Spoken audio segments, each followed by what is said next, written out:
बिस्मिल्लाहिर्रहमानिर्रहीम। सामीन व हाज़रीन, हारून रशीद का आपको सलाम। आज का हमारा टॉपिक है खुद पसंदी। खुद पसंदी एक मुहलिक नफ्सियाती बीमारी है। जिंदगी फूलों की सेज नहीं बल्कि कांटों का ताज है। बस अपनी ज़ाती, ख़ानदानी, मुआशरती और प्रोफेशनल लाइफ में बहुत से लोगों से वास्ता पड़ता है।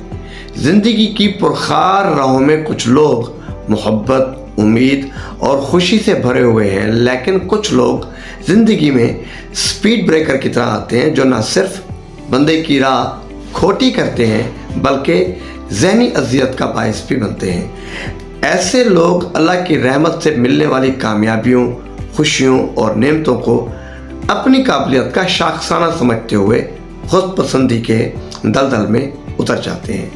खुद पसंद इंसान हमेशा ज़ाती मफाद के घोड़े पर सवार होकर खुदगर्दी की तलवार से दूसरों की इज़्ज़त नफ्स की धज्जियाँ उड़ाता रहता है। उसकी नज़र में दूसरों की ख्वाहिशात, जज्बात और मकासद की कोई अहमियत नहीं होती। दूसरों में सिर्फ खामियां तलाश करता है और नरगिस के फूल की मानद अपनी ही मोहब्बत में गिरफ्तार हो जाता है। खुद को अक्ल कुल समझता है, अपनी गलती को कभी तस्लीम नहीं करता। इसी तरह से खुदगर्जी की मेराज पर पहुंचा होता है और लोगों को अपने मकासद के लिए टिश्यू पेपर की तरह इस्तेमाल करके फेंक देता है।